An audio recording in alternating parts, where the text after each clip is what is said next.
Well,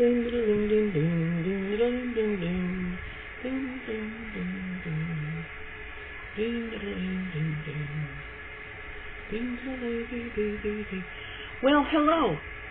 Welcome. Whoever, wherever, whenever you are, however you got here, why ever you're here, whatever you're doing. Thank you for showing up. I'm Denise Matteau, and today's going to be another random, frugal living, crafty, simple life. Almost zero, minimal waste chat. And starting out, and I think this is probably going to be in the title, my art tried to kill me last month. Hold on a second, I have to blow my nose. Okay, I'm back. You know, I should remember that you don't know that I just paused. If I do it right, I could make it seamless, right? I need to practice that. Anyway, yeah, my art. I had a collection. I haven't really done very much painting since my daughter died. I was in the middle of a series, some of which was in the Diocesan Gallery in Austin when she died in 2010. And that work never got in, but there was work I had done before that. Some sculptures, crucifix sculptures that were in, and I sold several to some other Catholic artists. I won't go into the details of everything. It was a very difficult time. My daughter didn't live with me, and so she wasn't part of that church, so most people didn't even know I had a daughter because she was living in Massachusetts and I was living down here in Texas. But anyway, I stopped painting. I stopped a lot of stuff for a while. I practically stopped living for a while.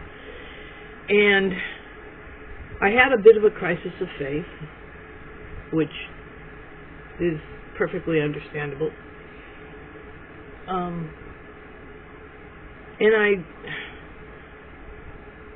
And my bottom level, I said, okay, Lord, if I really just lose my faith, just walk away from everything.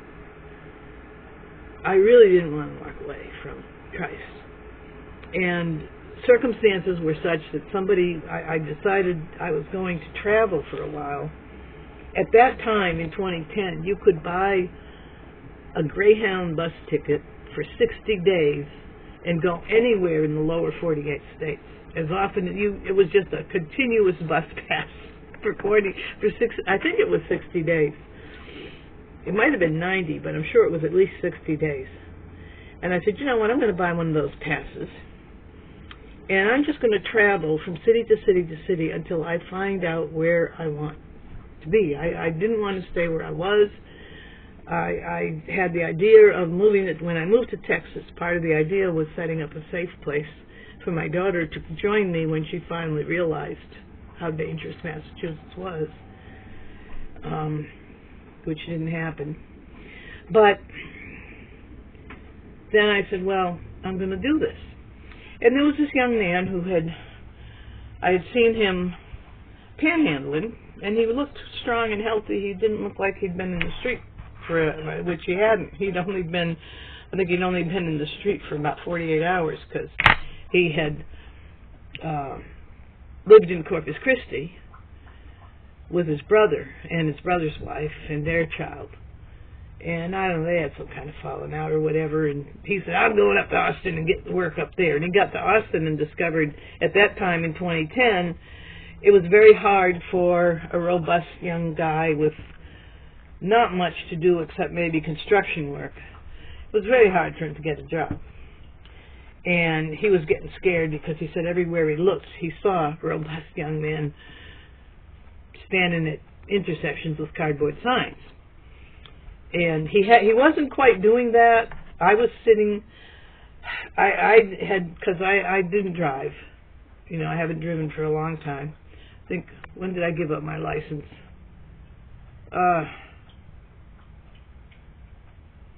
Anyway, my eyesight had gone. Anyway, yeah, I was still living in Brenham when I gave up my license. But because of my eyesight going bad. And, you say, well, how are you doing crafts if you got that? I said, well, you know what? Driving requires certain kinds of eyesight that walking around and doing things inside your own home where you know where everything is anyway doesn't require. You need to be aware. Your peripheral vision needs to be good. I have blind peripheral, particularly on the left side. And you do not want to be in a busy intersection with people speeding by or on a highway where people are passing you and not be able to see anything from your left side. Even if I look, I don't see what's coming. So I gave up my license. Anyway, that's neither here nor there. But I was trundling stuff back and forth with my little shopping cart. I have one of those little pull carts that you can buy, and between my apartment and my storage unit. And I stopped to sit on a bench to rest, and there was this young man there, and he sat down, and he struck up a conversation, and, we talked for a few minutes, and he told me his shock at discovering, like, what's going on around here? There's no jobs. And I told him a little bit about what I was doing. I said, listen, if you need some help me move my stuff into my storage, because I'm going to be moving. I'm closing out my place, and, you can at least sleep on the couch and not worry for a few days while you help me do this. And it was just like a spur-of-the-moment thing. And it worked out very well. He helped me. While he was helping me, he got a phone call from his brother saying, offering him a peace pipe and saying, hey, we've got a job down here. We need you. Just come on down. We're both hired if you show up. So at that point, I had been talking about this bus trip I was planning, and he was trying to talk me out of it. He was saying, ma'am, you can't do that. That's dangerous. There's all kinds of evil people on those buses. And it's like, yeah, there's evil people everywhere. I mean, I didn't tell him everything about what I had been through in Massachusetts, but the wealthy ones are the ones you got to watch out for, especially up there. But anyway, he said to me, look, I'm going down to Corpus Christi. And he said, why don't you delay your bus plan, come down to Corpus Christi with me, see if you like it down there, and it'll be safer. And you can afford it down there. He said, Corpus Christi, Austin is terribly expensive, which I already knew. And he said, at least Corpus Christi you can afford on, your check. And I said, yeah, I could, because, my Social Security isn't that much, but it's barely enough to get by. And down here, it's adequate. So what was happening was I was going through this faith crisis, but I still prayed. I was at the stage of a faith crisis where you still pray, but it's like you're challenging and angry in your prayers. And so I said, look, Lord, I don't know if I'm going to lose it or not, but if I go to Corpus Christi, at least anytime anyone asks me where I live, where I am, I will physically be in Corpus Christi. So it was kind of a weird little play on words, kind of an Aspie thing, being an ultra-literalist, hyper-literalist.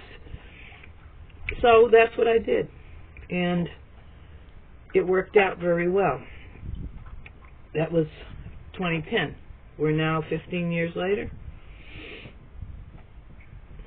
So, I was going to tell you how my art tried to kill me, right? And at that time, as I said, the series I was working on was a series of paintings of Divine Mercy, except I took the figure of Divine Mercy is the figure of Christ standing, and he's got the gesture like this. Someone explained to me what it meant. It's a specific gesture that's very important. and one hand towards his heart, and he had the Sacred Heart shows. That's the heart with the crown of thorns around it, and two rays, and this was part of the vision of St. Faustina, the Polish nun in the 1930s who had these visions of Christ. And in this vision, he was standing basically in her room. So in her vision and in the paintings that were made from her vision, he's shown on a kind of a marble floor, like possibly the tile of the convent where she lived. And it's just kind of dark around him. But the ray of red flows out of one side, and the ray of silvery white light flows out of the other, representing the blood and the water. So I was making a series, but I was showing him standing on the steps in front of St. Mary's, which is the cathedral in Austin, the diocesan cathedral. It's a very beautiful old church. And underneath, as you go down the steps, is the curve of the earth, showing a globe of the earth, the curve showing the Gulf Coast, and his feet on the Gulf Coast. So I showed the Divine Mercy of Corpus Christi. And I was painting that at the time that I got the news of my daughter's death. And anyway, where was I going with this? So that was watercolor. It was an 18 by 24 watercolor, and I had several versions of it. And something very, very bizarre happened. Okay, after, like I said, I kind of collapsed artistically, and I stopped painting. And I packed everything away in a portfolio. Eventually made it down here, got my things down here. And this portfolio just sat tucked off to one side in my apartment. Well, the previous apartment I was in, we had a sudden, there was just an infestation of cockroaches at one point. Now, at this point, I don't have a single cockroach. People have noticed. There was one video maybe a week or so ago where a palmetto bug photobombed me on the wall there. Well, a palmetto bug is an outdoor insect that unfortunately in Texas likes to move in when it's rainy weather, and we had some humid rainy weather for a couple weeks there. But palmetto bugs are not cockroaches. They don't multiply like cockroaches. They look like cockroaches, and they're huge. They're as big as a mouse. First time I saw one when I moved to Texas, I was on the phone with a friend from up north, and my poor friend is deaf in one ear now, because I saw one while I was on the phone, and I didn't know what the thing was. But anyway, the other cockroaches, though, the nasty ones that multiply, we had this infestation. And I went crazy for a while trying to get rid of them. Finally just moved into a new unit, and there were still some cockroaches here. And I offered a novena. I have a beautiful tapestry of Our Lady of Guadalupe that was given to me by somebody when I first moved down here. Within a week or two, a Mexican neighbor gave me this beautiful tapestry, one of those velvet painted things, and I keep it on my wall. So I pray the novena to Our Lady of Guadalupe. Just help me do something about these damn bugs. I didn't say damn in the novena. Thank you, Lord. But anyway, they disappeared. Now the palmetto bugs showed up. And I wonder, since I always have one or two palmetto bugs will show up, scurry across the floor, and then disappear, I wonder if they ate the cockroaches. I also had geckos show up. And Mexicans have geckos in their houses. In fact, they're called house geckos, these particular little geckos that you see them everywhere in Texas. I read up about them. They actually originated somewhere in the Mediterranean, and they're called house geckos because they like houses, particularly stucco or, stone houses. And they eat a lot of bugs. So between them, because I got a family of them that lives somewhere in the bathroom. Every so often, I'll see one scurry near the sink or scurry across the wall, and I love those little things. And before you get weird, say, oh my God, she's got lizards in her. But they sell them as pets, you know. They do. You can go to a pet shop and buy geckos. You can go online and buy pet geckos. So I have my own little family of pet geckos. And, yeah, so I don't have a single cockroach. It's amazing, because normally once you've got them in your house, you never really get rid of them. And I can't stand all the pesticide stuff. My lungs and bronchial stuff won't take it. But anyway, where was I? So my art tried to kill me. So I had a number of works on paper. I had a series of pastels of the 4 horses of the apocalypse. I think I have them nearby, because I was able to save. Let's see, where are they? What did I do with? Here they are. I was able to save a few. What happened was, in that portfolio, we've been through 2 hurricanes since I moved here. And it didn't occur to me after the last one to really check everything. You know, I cleaned out the apartment and everything from all the moisture, but toxic molds got into the works on paper, and all the paper works, the pastels, the watercolors, everything got filled with mold. But there was that other thing, the thing that was really weird that happened. Okay, I had this one painting of the Divine Mercy standing on the cathedral steps over the Gulf of Mexico. And cockroaches got into my portfolio. They were in everything. They ate the eyes out of the figure of Christ. No other part of the paint was damaged. But they actually had, you could see there were just little marks that it was bug eaten. And the eyes were just left down to the blank paper. I mean, that freaked me out. Honestly, it freaked me out. Now, I suspected, and this is where, okay, you can say, Denise, you're more than a little bit crazy. And it's like, yeah, I probably am. I mean, who wouldn't be at this point in life?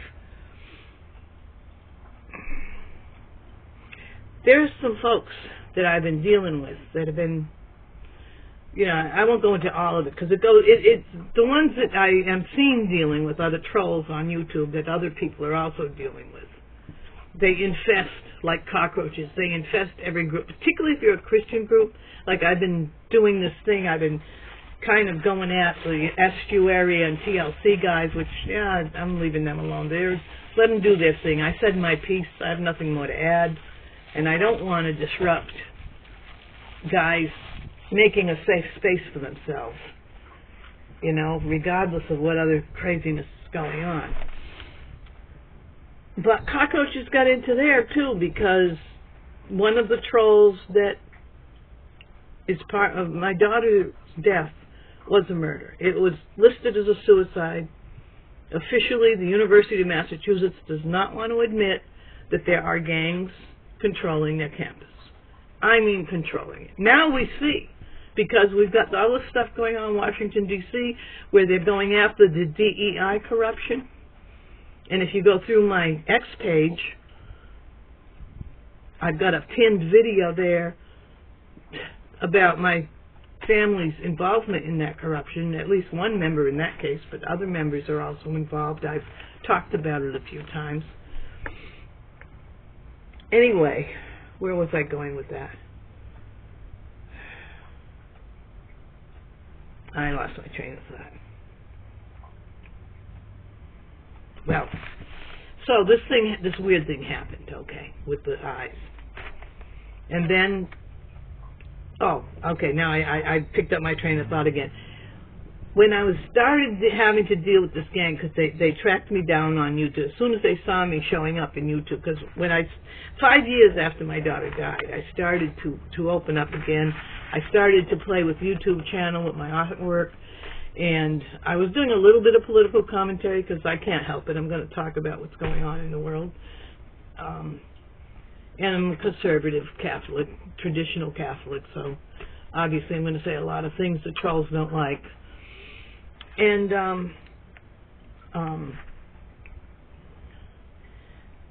there was one who was claiming that she has studied this. It's a New Age thing that claims to be an ancient form of Italian witchcraft, but it's actually quite new. Strigarius, I forget how you pronounce it. There was somebody who used to do coast-to-coast radio with, her name was Paganini or something, or Paglini. And she was like one of the people introducing witchcraft as a acceptable thing to the American public, and claiming to be ancient Italian tradition, which one of the channels, if you really want to know the facts about occult stuff without getting into the practice of it, I recommend a channel called Esoterica. That fellow is an extensive scholar on these things. And he did I think it was him who did a thing on the Italian witchcraft, although it might have been this Swedish guy, Arith, A-R-I-T-H. If you put that in search, you'll find his channel. He talks about religions of all kinds. But they said that this is really a modern invention of the New Age, masquerading as ancient Italian, Tuscany. But there are traditions of Tuscan witchcraft. So one of these trolls claimed she was really studying it. And I know for a fact, a flat-out fact, this has nothing to do with beliefs or delusions. There are several organized, conscious, registered as tax-exempt churches, satanic churches, who consciously state that's what they are. There's the Temple of Set, which was started by an army chaplain who was the first army chaplain in the satanic religion. So that's pretty official recognition. That was Michael Aquino. He started the Temple of Set. Before he started that, he had been part of the church of Anton LaVey, who was a West Coast warlock character who created a satanic church. I think he created Church of Satan. Then Aquino split off with Temple of Set, and then after them came this guy Lucian Greaves, whose real name was Douglas Mesner, who coupled up with somebody who calls himself Aaron Ra, and they established the Satanic Temple in Salem, Massachusetts. Those are all officially recognized. So you don't have to believe anything to recognize that, yeah, we do have these churches in the United States. And people do believe this stuff. Anyway, this troll, she claimed to be putting a curse on me. And she recited something that she said she had gotten out of one of these Tuscany witchcraft studies that she was supposedly doing. And it was all aimed at me and things about my soul. She had grabbed hold of my soul and I was going to die and show up in her room so that she could spit on my soul and, you know, stupid nonsense like that. But I said, look, I said, you may just be fooling around to troll me and, you know, make these videos saying this stuff, but you don't mess with that kind of thing. It's going to backfire on you. Because there are powers, and you don't have the power to control anything or sick any spirit on anybody else, but there are things going on that are not of human origin, and we all know this. I mean, atheists try to explain it in different ways, but they know as well as everybody else that there's a lot of weird stuff going on that human beings are not. It's not a, you know, we didn't start the fire, as the song goes. And I said, look, first of all, I said, I am a fully baptized Christian. So, and I won't go into explanation. You either know what that means or you don't. But you can't, I don't fear anybody trying to do black magic curses and aiming it at me, because it's going to bounce off. And I'm not going to aim anything back in vengeance. I'm not into that. I don't try to do any kind of black magic, which in my opinion, I know there are different opinions, black magic is manipulation, where you're trying to, your ego and your willpower, you're trying to assert your ego and your willpower either over another person to cause them harm or coerce them into service to you, or you're trying to change circumstances in some way, instead of just doing what we're supposed to do, which is ask the Lord what's going on and ask Him to give us what we don't know, why we're facing this hardship. Lord, if you're not going to take this hardship away from me, show me what I need to get through it. Help me out here. You know, that's how we're supposed to pray. We're not supposed to pray to physically affect anything. Anyway, so I spoke about that, and I said, it's going to backfire on you. Next day, her husband had a stroke. During that period, that's when this cockroach infestation happened. And it had happened because, again, stupid palmetto bugs. A palmetto bug had come into that apartment, partly because in both cases, I have the same tree. I moved it from there to here when I moved here. I have a lemon tree in a container garden outside my front door. And apparently that might be responsible for when the weather gets bad, the palmetto bugs that live in the trees, because some people call them tree roaches, they come into the house. So I had one in that apartment, and I was doing a video, and the damn thing landed on my shoulder. And without thinking, I just kept talking, and I just flicked it off like that. Which is kind of funny, because if you watch The Godfather, you know Don Corleone flicks things off. It happened, and the trolls went nuts. They made so many troll videos out of that, and went on about cockroaches for years. And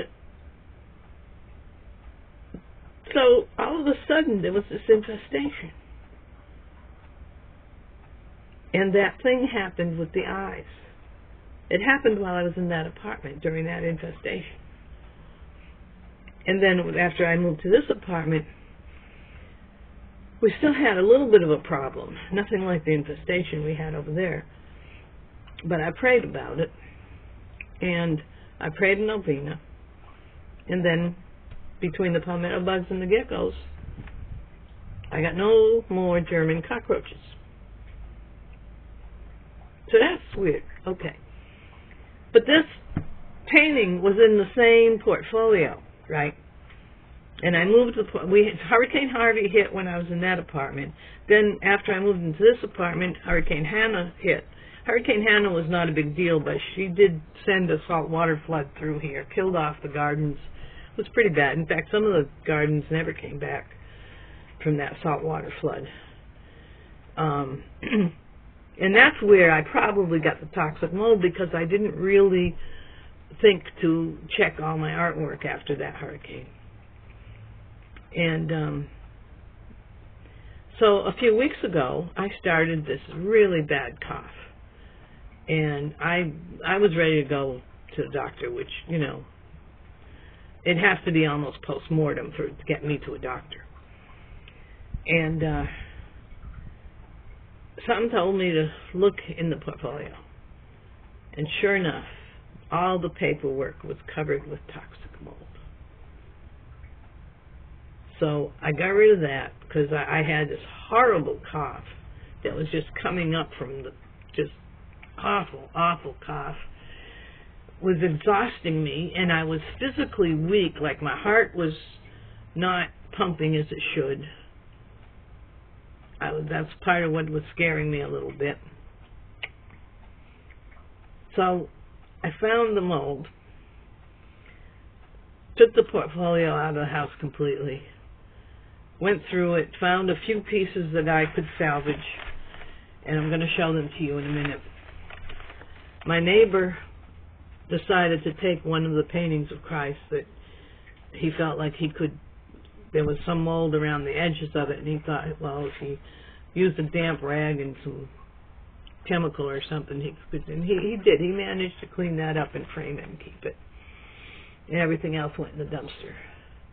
And then I started to clear up. And now, look, I've been talking. I haven't had to stop for a coughing break. I did pause once at the beginning because I had to blow my nose. We've got wind coming in from the direction of the plains instead of the direction of the Gulf. And when that dust comes in, I sneeze. So anyway, that's the story of how my artwork tried to kill me. But it also, it's creepy how it's partly entangled. And this troll group, as I say, that woman that was doing that, just an idiot, playing games like all these trolls. They don't understand the seriousness of what they're doing. Some of them are very serious. Some of them are true believers and trained initiates in these satanic churches. Some of them are self-proclaimed warlocks, and they infiltrate Christian groups. I mentioned the TLC and Estuary. They've got an infiltrator in there, and probably several, because I suspect the pastor, he's a Christian Reformed Church of North America, which is a Dutch Reformed Calvinist denomination, and he's a native-born pastor because his father was a pastor in that denomination, and he's comes from Dutch Reformed heritage going back to the 1600s, so you can say he's native-born to that denomination. But he appears to be putting a couple of real satanic wolves in sheep's clothing in positions of leadership in the TLC Estuary group. And as I said, I've said my piece. You can go back through. I make it very clear about what I think was going on, whatever's happening. These videos, they'll be online. People will see them. They can think about it. Most of the guys that are involved with TLC and Estuary are completely unconcerned with that stuff at all. They're not. Most of them are Christian, or what you might call Christian adjacent, and very innocent, good-hearted people. But this group that was involved with my daughter's death, they've been involved with other deaths as well. She's not their only victim. There are a lot of conspiracy theories and stuff going across the internet. A lot of it stems from the fact, in my opinion, it's a hard fact, that this satanic group is, in fact, operating off of covens. Covens are conspiratorial groups of people who knowingly join together for the purpose of what a conspiracy is. Several people planning harm to another, or harm to society in general, which is going to harm other people. That's what it is. It's several people, spirit, conspiring, coming together to plan to harm somebody. And covens, that's what they do. And a coven-based religion has an inner circle like that. And then you've got all these people who play around, some of whom know what's going on, and many of whom don't. That one that did the Tuscan witchcraft curse, she might have been only half aware of what she was doing, and not taking it seriously, and thinking that because I am spiritually, I believe in what I believe, that she can, she thinks, well, that means I'm like a superstitious evangelical who's afraid of their own shadow, literally, because if you talk to them about Carl Jung and the shadow, they'll whoa. So she identifies with that kind of ignorance and thought she could scare me. And I often wonder, though, if that cockroach infestation wasn't part of that, because that's the kind of thing that can happen with this stuff. Anyway, I did say I was going to show you these drawings. I'm not going to show all of them, but part of them was a series of the four horses of the apocalypse.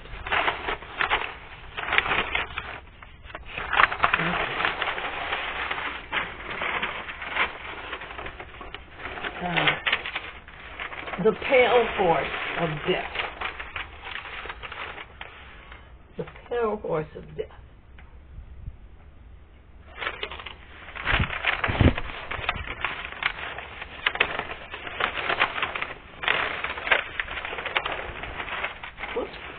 The black horse, where it talks, I forget the exact quote, but the black horse, he's selling bread for ridiculous prices. And so that's supposed to be, it's not a very good drawing, but it's supposed to be a scale, like the market scale you might see, and he's riding the black horse.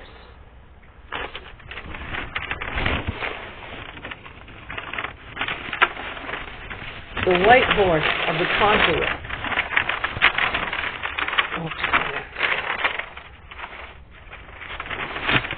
The white horse of the conqueror.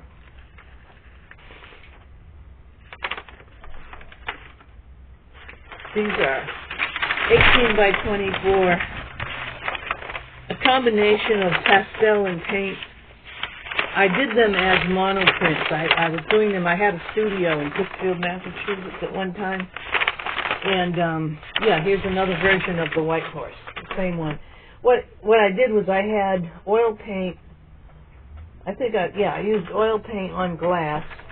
And while it was wet, would lay the paper down. And then I would finish the paper with pastels and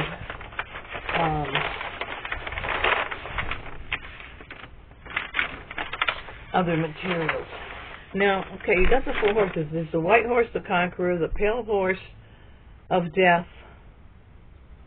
the black horse of capitalism, I guess you could say. Now this one,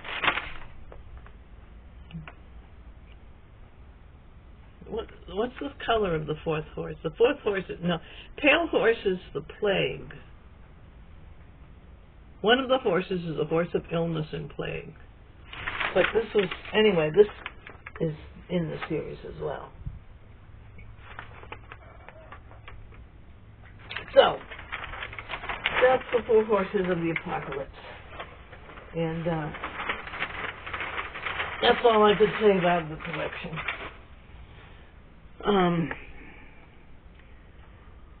Yeah, I may get back to painting again. I don't know. It's just, I live in such a tiny space right now, and I'm into this whole frugal living, make your life fit your space, turn your life into a kind of a terrarium in which everything balances out.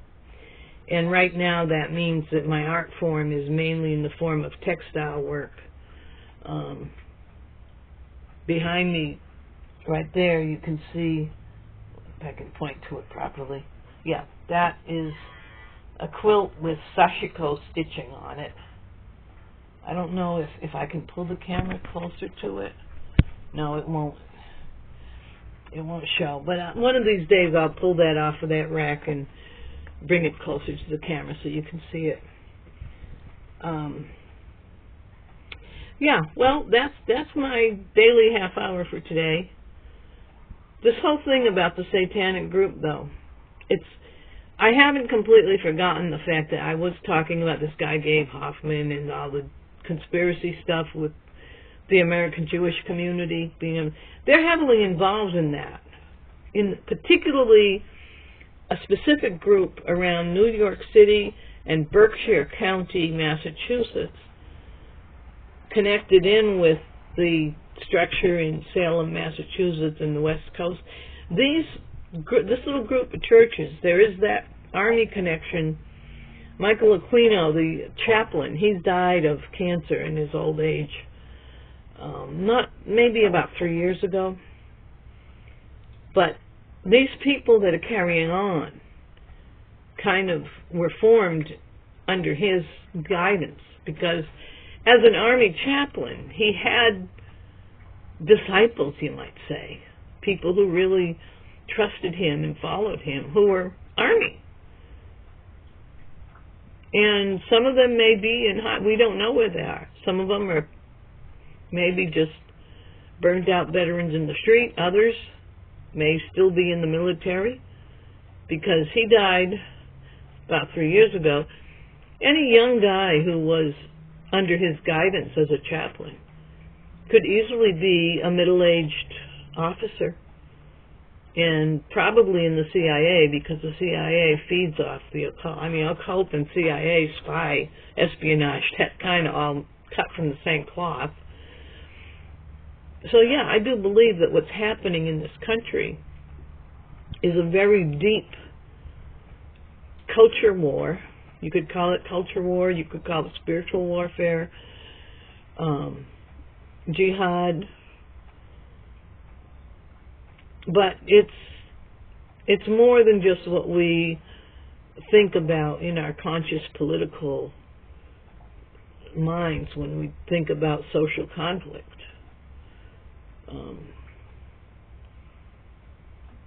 And as I say, in the prayer tradition that I grew up in, the traditional Catholic prayer tradition, you don't pray for specific, you don't name it and claim it. That's a form of black magic, because you're acting like you can command God to do this for you, you know, as if He's your servant. And it's not that way around. It's different. You pray for guidance. You accept the fact that the world is what it is. And you're in it but not of it. That's a very important part of the belief system that's in the New Testament. We are in it but not of it. And in that process, our prayers have to be for peace in our heart while we go through, and if we're here to help, show us who and how we're supposed to help. But we're not praying for, Lord, I want you to make sure this person has a Ferrari. You know, because maybe that's not what that person needs. Some people need hardship. The Lord's doing something different with each one of us.